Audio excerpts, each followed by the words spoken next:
Just have a think what we have learned last lesson. I go through some practice questions from dy dx, how to find fx function, how to find the c value at the back, and how we apply this in this context, like exponential graph, combine those things together is analysis questions, and then we look at from f-x graph how to find an antiderivative graph. We use the box to see the shape of the graph.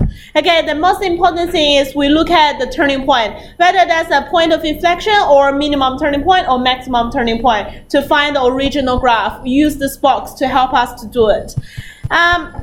Question 10 is question 10, question 11. There are two motion questions.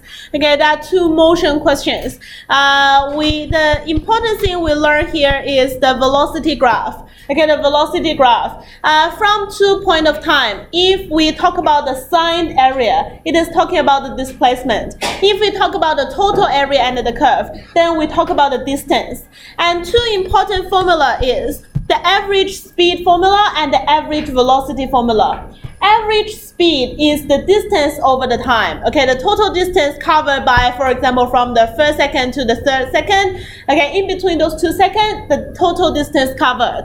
And if we talk about the average velocity, then we talk about the displacement. We use the final position, subtract the initial position, and divide by the time, like say 6 seconds in this question. Okay, and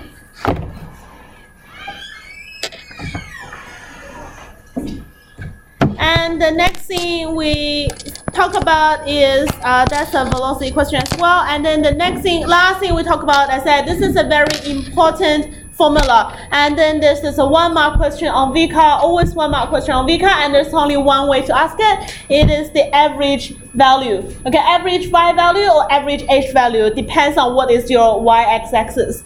Okay, so the formula is find the total area between point A and point B, divide by the length from A to B. Okay, that is this formula. And then we up to question 13. Have a look at question 14 then. Okay, question 14. The temperature measured in degree of a house over a 24 period is modeled by a function fx equals to blah blah, that thing, and t is in between 24 hours, where t is the number of hours after midnight, so is 12 a.m., after 12 a.m. The house has varying temperatures according to the outside environment as well as the internal heater. So first thing, it asks you what is the average temperature. Can you see that's the way it can be asked? Okay, average temperature. So what is temperature? Temperature is your y-axis. Then it is asking you average y value. Okay, it is asking you average y value from 1 p.m. to 6 p.m. So you can't sub 1 to 6. You need to talk about the t value. T equals to 13 to t equals to 18. Okay, that's the t value. That's the important thing. If you say that's a.m., yes, it's 1 to 6. But it's p.m., then you need to think about the t value. Your t is in between 13 and 18, not 1 to 6. That's the first thing students will make a mistake. Okay, so A will be find the average temperature is the same as find the y value. If it's finding the y value, it's find the area in between 13 to 18, and then we divide by 5 because the length in between A and B is 5. So we have 1 over 18 minus 13 times, okay, integral from 13 to 18. You don't need to worry about whether it's a positive area or negative area. We want signed area in this case. Okay, we want a signed area in this case. Okay, like if it's below, we just subtract that area. It's above, we plus that area. So you just directly integral the function. So it's 50 minus 25 cosine pi t over 3 and dt. Okay. So what we'll have is 1 over 5 times, okay, 50, we will have 50t. Cosine will become what? Positive sign, okay, cos will become positive sign. And it will subtract 25 times 3 over pi. Okay, divide by pi over 3 times 3 over pi. Cosine will become sine. So sine pi t over 3 from 13 to 18. Okay, from 13 to 18. So that's 105 times, okay, square bracket, that's 50 times 18 minus 75 pi cosine, sub 18 in, that's 6 pi, 6 pi, yeah. Well, that's basically 0, and you subtract bracket 50 times 13 minus 75 over pi, sine, oh, that's a sine, not a cosine, that's a sine, so that's a 0, and this one will be a sine 13 over 3 pi. Yep. Okay, that's this expression, and then we need to simplify it. That's 1 over 5. Okay, so here you have 50 times 18 minus 50 times 13. That's a 50 times 5. Okay, that's a 250. And this whole thing just becomes 0 because sine 0 is 0. That whole thing becomes 0. Okay, what's that? That's 12 pi over 3 plus pi over 3. So 12 pi over 3 is 4 pi. So you don't need to worry about the 4 pi. It's just sine pi over 3. And that is a plus 75 over pi. Okay, what is sine pi over 3? Sine 60 degrees is root 3 over 2. Okay, root 3 over 2. Expand, that's a 50 plus the 5, and this can be cancelled. That's a 25 root 3 over 2 pi. Okay, that's a 25, not 25, 15. 75 and 5 is a 15 root 3 over 2 pi. Degrees, that's the average. Okay, that's the average temperature in between 1 p.m. and 6 p.m. Well, if it's asked you to approximate to 2 decimal places, you can use your calculator directly to work that out.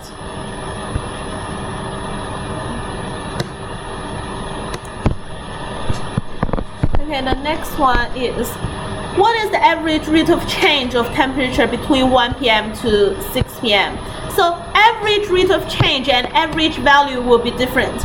So average rate of change will be, what is the function called? This function is called f. So it's f18 minus f13 divided by 18 minus 13.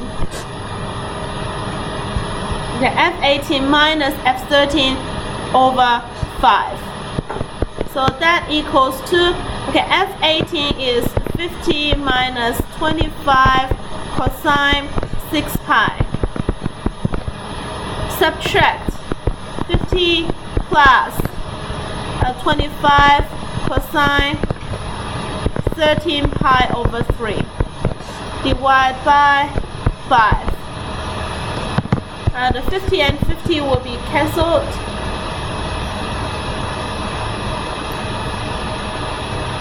Okay, what we will have here is that equals to 25 bracket cosine, okay, 13 pi over 3 is just a pi over 3 minus cosine 6 pi is cosine 0 minus that and divide by 5. What we have is just a 5, that 2 can be crossed out like a 5. Cosine 60 degrees is half minus 1. Okay, cosine pi over 3 is sine pi over 6, which is a half. And this one is negative 5 over 2 degrees. The unit is per hour. It's rate of change. It's not ask you the average value. Okay, it's ask you the rate of change. Rate of change will be something per something. So it's negative 2.5 degrees per hour. Okay, if ask you to interpret your answer, what you should say is, the temperature between 13 time equal 1 p.m. to 6 p.m., the degree is decreasing at 2.5 degrees per hour on average. Okay, so average rate of change is decreasing temperature. So you have a higher temperature at 13, T equals to 13, a lower temperature at T equals to 18. So if you connect those 2 points, it's a decreasing trend. Okay, it's a decreasing linear. So that's why you have a negative gradient. Therefore, your temperature is actually decreasing at 2.5 degrees per hour. Okay, if asked you to interpret your answer, you should explain the negative as decreasing temperature. And C is, what is the rate of change of the temperature at T equals to 18? Okay, at T equals to 18. So C is basically asks you F dash 18. Okay, F dash 18. So it's the instantaneous rate of change. It's not average because you can't find 2 points. You only have 18 that point. So it's an instantaneous rate of change. Okay, so what's that? So F dash X dash T equals to the 50 just become 0. And cosine, if you differentiate cosine, that's negative sign. Okay, that's negative sign. So the sign will become positive. That's pi or 25 times pi over 3 times sine bracket pi t over 3. That is your F dash t graph. And that is your F dash t graph. So F dash 18 equals to 25 pi over 3 times sine 6 pi, which is 0. 0 is the stationary point. Okay, it's the stationary point. The instantaneous rate of change is not increasing, not decreasing. So it's a 0. It's just on the turning point. Okay, just on the turning point.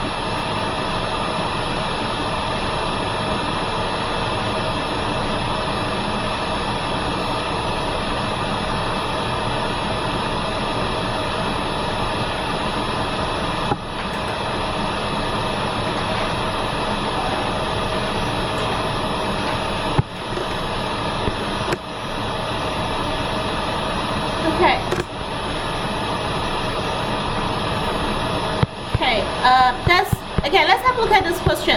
This question asks you 3 things, and that's the 3 confusing things. Okay, you need to distinguish between the 3 things very clearly. First one is average value. Second is average rate of change. Third one is instantaneous rate of change. That 3 definition always test together. Okay, or like say they tested and you always use the wrong one. Okay, so those 3 is basically kind of similar things.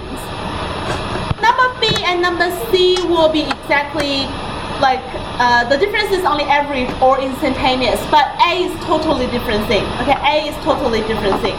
A is average value. A is average value. Okay, let's have a look at question 15. Okay, question 15. Gx equals to that, where k is a real constant greater than 0. Okay, be careful, k is greater than 0. Okay, that is given to you. K is greater than 0. Okay, why we use that, we'll know that later. So A, find the value or values of k such that that equation will be satisfied.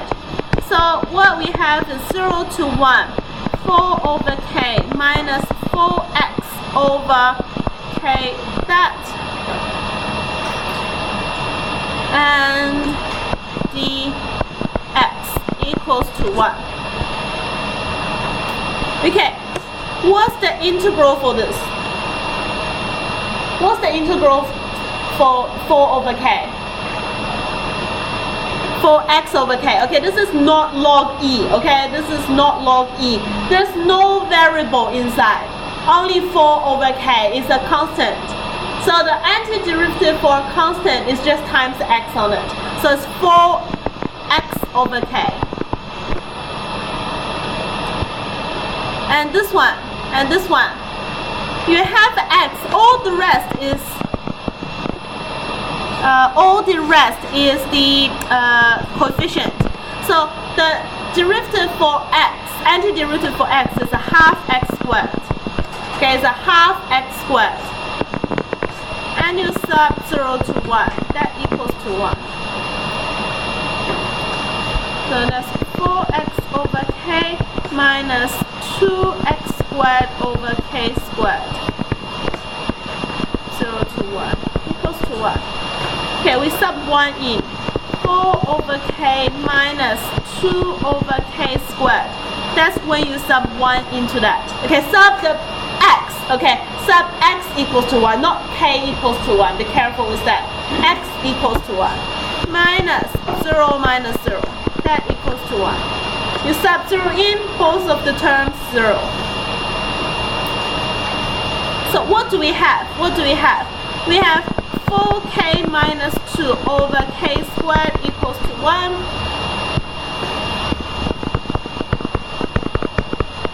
That equals to k squared. K squared minus 4x plus 2 equals to 0. Well, a 2 can't make a negative 4.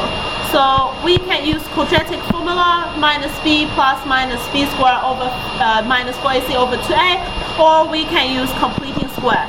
So k minus 2 squared minus 4 plus 2 equals to 0. So k minus 2 squared equals to 2. So k equals to 2 plus minus root 2.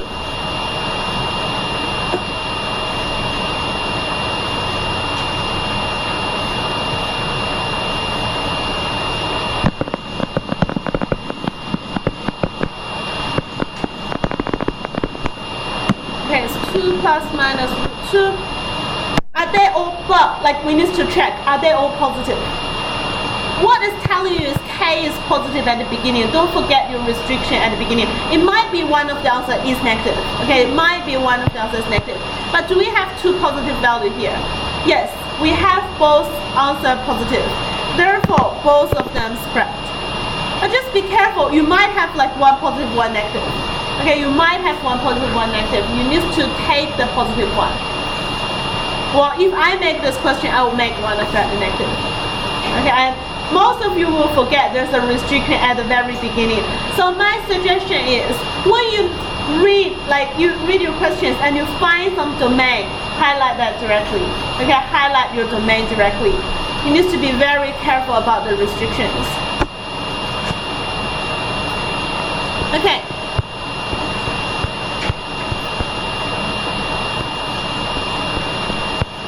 The next question says, the next question says we want this value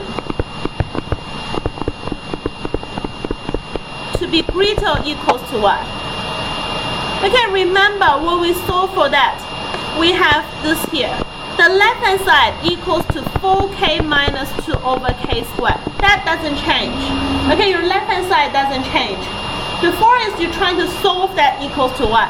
Now you're trying to solve that greater or equals to what? So what you have is 4k minus 2 greater or equals to k squared. So k squared minus 4k plus 2 is less than or equals to 0. Move everything to the right hand side.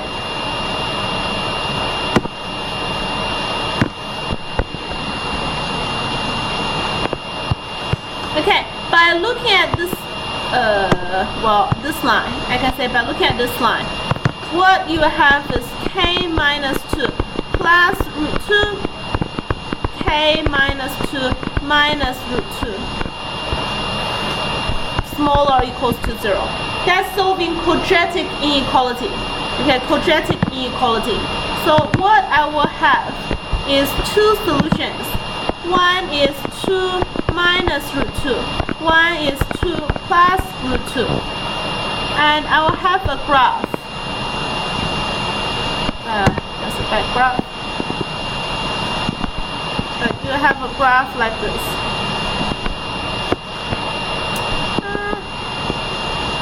Okay, that's my graph. I have two intercepts here.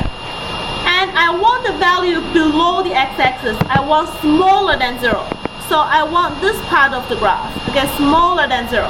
The corresponding x will be this. The corresponding x will be this.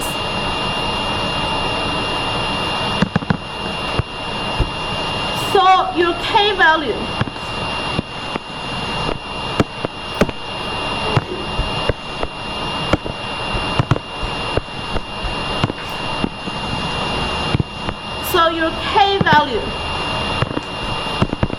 is in between those two values, and you can take that value as well.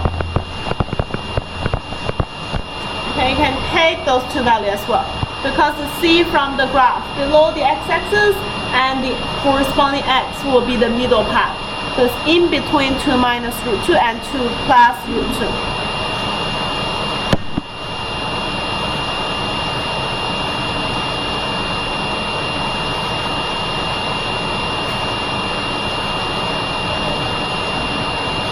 Which sign changed? The sign doesn't change if you move everything to that side. It's just I just changed the whole thing, flipped the whole thing. It doesn't change. I just want a positive k squared. Okay, any question about this? This is a good question because it's combined the integral and the solving quadratic inequalities together. It has two areas. Okay, it has two areas. So that's kind of VCAA exam, part 1 question. Okay, kind of VCAA part 1 question. So similar to that. Grid, which grid? It doesn't change. It's just like I want a positive k. It looks better because otherwise you have a sad face like this shape. If negative k square will give you an upside down graph. Well, it doesn't really change anything. Just I want to make it look like this one. Look like the left hand side because we've got some connections between the left hand side.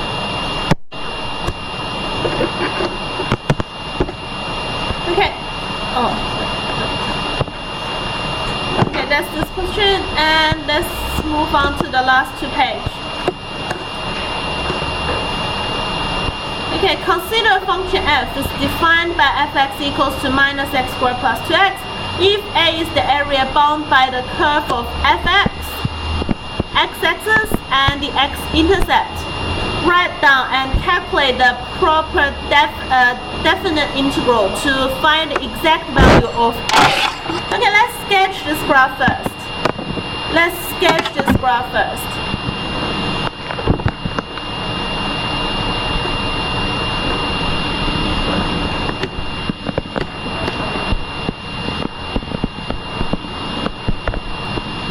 A point at 0, 0, minus x, x minus 2.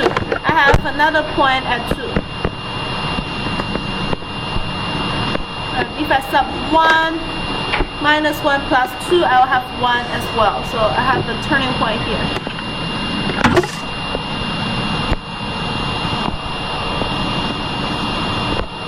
Okay, that's the shape of the graph.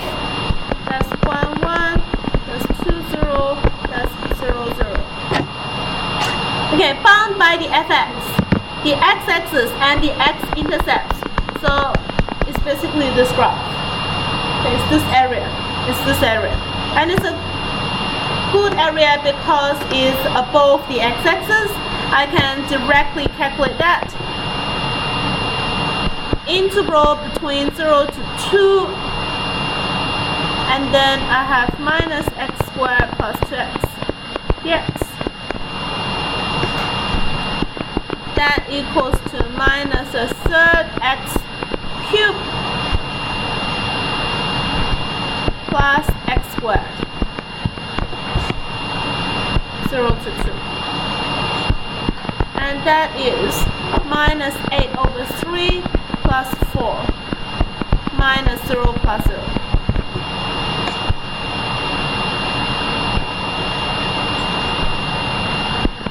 That equals to 4 over 3. Okay, 12 over 3 minus 8 over 3, 4 over 3.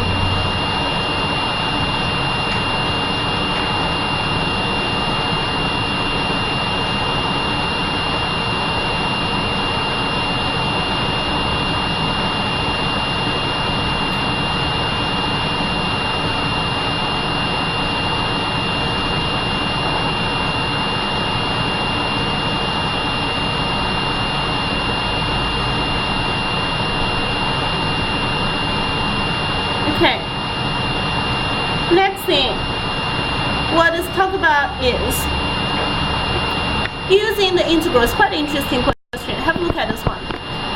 Use the integral in part A to find the values of b greater or equals to 0, such that the area between x equals to 0 and x equals to b equals to a over 3.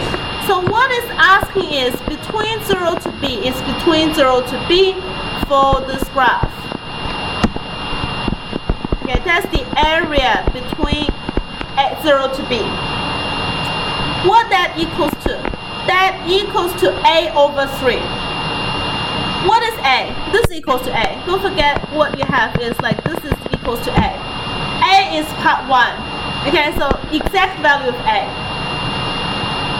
So a over 3. So it's 4 over 3 times a third.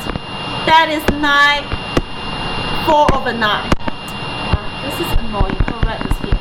That's 4 over 3 and this is 9 over 3.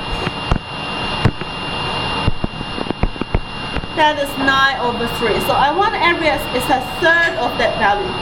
Okay, a third of that value. And gives you b greater equals to 0. Okay, and gives you b greater equals to 0. I need my calculator because it says correct to 2 decimal places. I'll use my calculator. Yes? No, sorry, 4 or 9. Wait, 4, yeah, 4 or 9. I don't know what I'm thinking about. Yeah, that's most of the case in your test, right? Just write something, I don't know what I'm writing. Okay, calculator, you want to solve for this. This directly solve for that. Menu 3-1 to solve. And you want to have shift plus to call this integral function out. Shift plus. You have directly call this integral sign. And you want 0 to b. Okay, just type b inside. What you have is minus x squared plus 2x dx. Okay, make sure you move it to the right, move to the big line, and then that equals to what? That equals to 4 over 9. And then solve for b, comma b. Okay, comma b. Press enter. You have a couple of values. Well, I want the positive one. If you want to restrict it directly, just outside the bracket, control equal, have this bar here, and say b is greater or equals to 0. Well, you have restricted 2 values. Okay, restrict to 2 values. Minus 0.7739 and 2.833. So 2 decimal places, 0.077 and 2.83.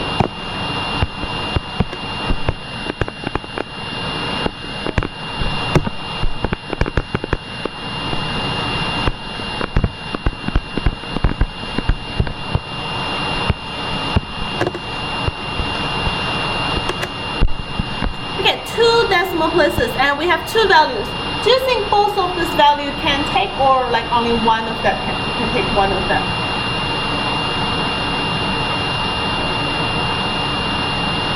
Have a think about that. Are you going to take both values or not? If you need to reject one, which one you reject, and why there will be 2 answers? Why the calculator doesn't make a mistake. Why there are 2 answers? That's basically what it's asking in part C. What does the larger value b equals to 2.83 mean in the solution? Let's label those 2 points first. Let's label 0.77. Where is that?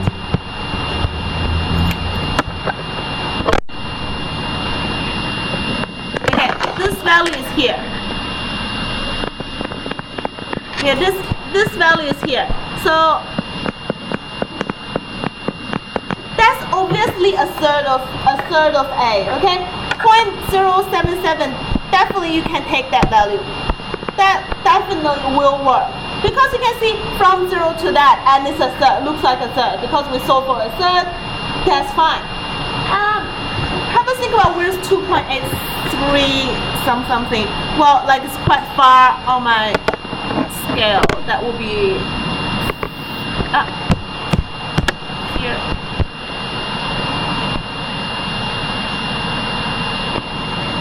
Well, it's about here. Just a little bit too steep here.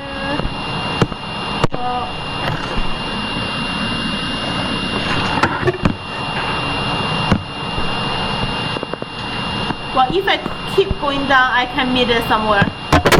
Let's say we meet here. Okay, we meet here. And okay, if I say from 0 to 0.833, so it's all the area, the red area plus the green area, right?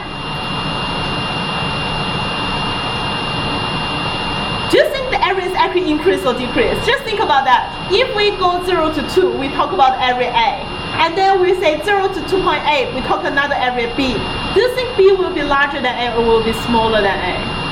You keep increasing your area. Your area is actually increased.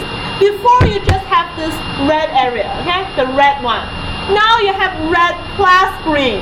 Okay, even 0 to 2.833, there's no way you can have a third of your value. Okay, a third of your original value. Why on the calculator it shows a third? That's what we need to discuss in part C. Okay, this bit. Okay, this bit.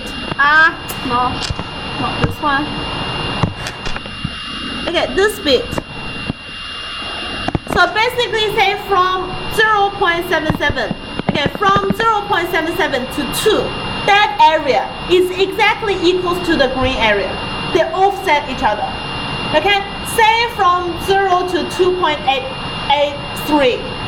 Okay, we have I cut the area into 3. One small bit there, 0 to 0.77, 0.77 to 2, and 2 to 2.83. 2.83 here. So the area in yellow and the area in green, they are exactly the same. Okay, they have the same area, but one above the x-axis, one below the x-axis. When you integral the whole thing, those two areas offset each other. What area you left is only the left-hand side, the black area. Okay, and that is a third of the original area. Okay, that is a third of the original area. So that's why it can work. So when you integral, say 0 to this point, okay, it's the sine area. This area will be subtract from the top one.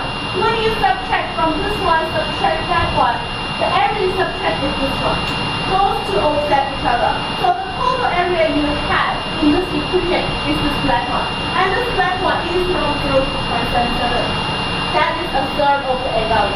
That is a third of the A value. So that is still give you area, say even calculate is a third of the A value, but we are not going to take that value because by looking at the graph, the area is decreased. It's not a third of the original area. So we are not going to take 2.83. It's not like in the context, it's not correct.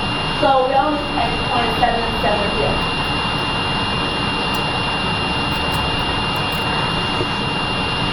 So what you can say is because 2.83 is greater than 2, so B will be approximately 0.77. And C is, okay, yellow area, well, I will say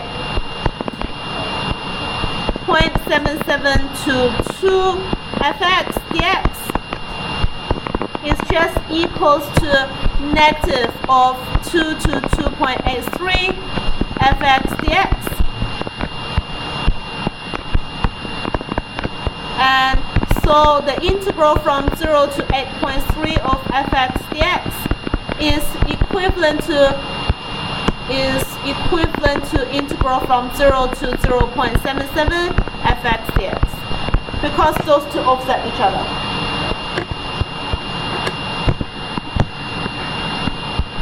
So you need to write more. Okay, I just have no space. You just need to say, oh, those two areas offset each other. Then you integral from 0 to 2.83 is is the same result we will define as the signed area. Is only a third of the original bit, but like overall the total area is actually larger than A. Okay, the total area is larger than A, so I can't take 2.83.